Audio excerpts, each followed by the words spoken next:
All right, welcome back to another episode of the Casey Campbell podcast. Casey Campbell, of course, with you, and pleased to be joined by Jeff Motley, who is the Public Relations Director for Las Vegas Motor Speedway. And of course, that is where, of course, NASCAR is heading this weekend.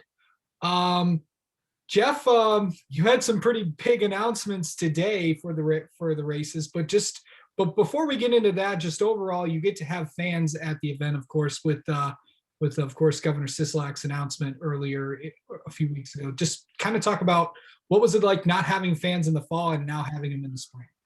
Well, I think probably seeing the racing in the fall with no fans was one of the most depressing things I can remember, professionally in what's now 22 years here at the Speedway.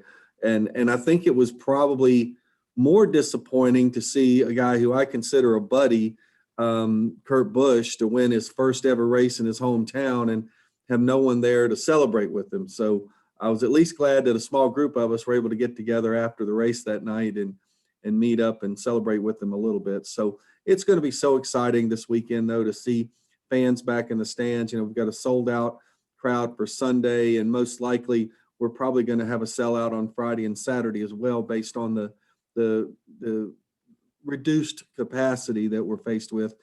We are appreciative of Governor Sisolak for giving us a path forward to have fans. We would like to have had more, but we'll do the best job we can for the ones that are coming. So talk about, the race weekend. If fans are coming to the track, there's going to be a number of procedures in place to keep everybody safe at the Speedway. Could kind of go into that. Yeah, I think you're probably finding that at sports facilities all around the country right now. Everyone is making sure to keep the social distancing. We're going to have temp checks at the gate. We're going to have everyone's going to have to wear a mask unless they're actively eating and drinking. Everything is going to be touchless. We're going to have electronic tickets. If you want to buy concessions, you want to buy souvenirs, there will be no cash involved at all. It's all cashless transactions. Your tickets will be on your phone in either an email or on the app. So there's a lot of ways that we're able to keep people safe. So kind of go into this, you also announced yesterday the virtual neon garage. Kind of talk about that and how fans can interact with that. Yeah, it's the virtual fan garage, and that's going to be an element at all the Speedway Motorsports races this year. And it's basically to some degree, it's kind of taking our souvenir program online, but it's also given fans a little bit of a representation of what you see in the midway, the fan engagement areas when you go to a race. And it allows our sponsors to really interact with the fans, and it also lets us keep it up to date. A lot of times you put an entry list in a souvenir program that you had to print 3 weeks before the race. A driver gets hurt, a driver gets fired, or whatever, and suddenly your entry list isn't right. The driver's pictures aren't right. Well, we can make a change on the fly. If I find out tomorrow that for some reason Kyle Larson can't race and somebody else gets in there, and I can put that person in there. So it kind of works out really well that way. So, you also have some pretty big grand marshals you just announced. Of course, Buffalo Bills running back Antonio Williams, of course, who's invested in Joe Graff Jr.'s career. He'll be the grand marshal for the truck race. You have Utah Jazz forward Joe Ingles, who's going to be with the Xfinity race. And then for the Cup race, Las Vegas Raiders quarterback Derek Carr is going to be the grand marshal for the race. Of course, everyone's been talking about, partners, NASCAR, the NFL and the NBA kind of all coming together, of course, with all the announcements in the offseason. Yeah, we're pretty excited about that. The Raiders have made quite an impact on Las Vegas, even though they've only played here for one season and have not been able to have any fans in the stands for their games. Derek Carr has become quite a philanthropic person here in the Las Vegas Valley and has made himself very visible. I think he's excited to come out. He's going to bring his two sons with him. They're 4 and 7. So I think it's going to be a great opportunity for us to cross-promote with the Raiders. It was interesting. I was watching the start of the race at Homestead, Miami last week, and they had Tua Tagovailoa, the quarterback from the Dolphins, who was doing it. And I was like, doggone it, I thought we were going to have the first quarterback of the year. So it didn't really work out that way. Joe Ingles from the Utah Jazz doing Saturday. Our sponsor, Alsco and Alsco Uniforms, they're based in the Salt Lake City area, so they have a great relationship with the Utah Jazz. So I think having Joe Ingles was a great opportunity for them. And Antonio Williams on Friday night, you're right about his involvement with Joe Graff Jr. and that team in the Xfinity Series.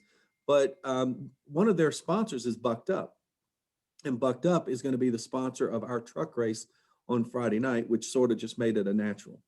Yeah, I mean, of course. So, Jeff, I know you've been at the Speedway for a long time. So, what's a typical day for you at the race? What are you most responsible for in terms of public relations and making sure everything Well, on race day? I guess it depends on the time of year. I oversee our public relations here in Las Vegas as well as at Sonoma Raceway now. And we just have a great team here. I mean, we all work closely together. Obviously my department is dealing more with the media relations, and we're involved in the social media, the publications, the Speedway Children's Charities, the credentialing, trying to get as much publicity for the Speedway as possible, but make sure that when media come here, whether they're in the media center or the press box or wherever they are, network television, that they're all treated properly and that they have all the tools they need to do their jobs. Yeah, of course. When you look at Las Vegas Motor Speedway, you have trucks, you have Xfinity, and you have Cup, but you also have NHRA planned later this year. Of course, that's where the championship ended for them last year. And of course, what's it going to be like to have those guys back as well? Because NHRA fans are always some passionate fans, and of course, everyone loves Nitro.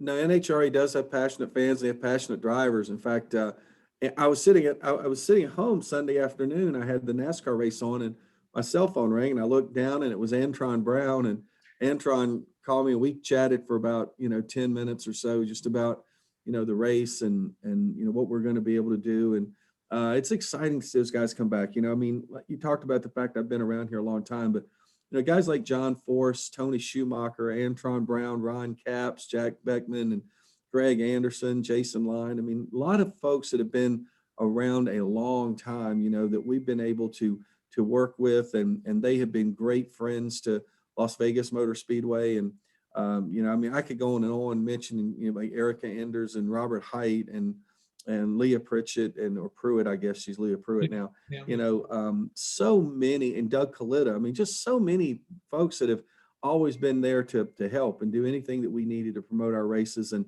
I mean, NHRA guys are just some of the best, and that starts from their president, Glenn Cromwell, all the way down to every one of their drivers. They're just a great organization to work with. So besides the races, what else do you have planned for this weekend? What can fans see when they go to the racetrack? Well, because of COVID, there's really not as much as we would like. I think one of the cool things will be on Sunday, having the Thunderbirds do the flyover at the end of the national anthem. I just always think that is so cool to see the Thunderbirds. And our race got moved up last year. We were the weekend after the Daytona 500. We were the second race. And so because the Thunderbirds also do the Daytona 500, we couldn't make it work in their schedule because they had something else that next week. And it was very disappointing to us not to have them last year. So I think bringing the Thunderbirds back on Sunday is going to be, really neat. We will do our anthems and invocations live on Friday and Saturday. So I think that's going to be great. And just to see people coming back, we have a hockey team here in Las Vegas, the Vegas Golden Knights, and they got to have fans for their game last night against the Minnesota Wild. It was the first time they've had fans all season long, and they won the game 5-4 in overtime. But to see the players, as soon as the game was over, stay on the ice and cheer the fans who were in the stands, and then to see some of the key players, Mark Stone and Max Pacioretty and Marc-Andre Fleury, go off the ice and within 30 seconds come back on the ice and hand their sticks up into the crowd. And they just so appreciated the crowd being there. And I think our NASCAR drivers feel the same way.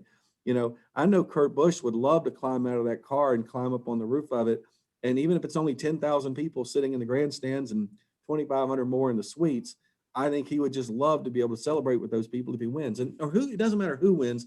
I think about Kurt just because he won in the fall. But I think these drivers, when they get out of the race car, they like to hear the crowd cheer.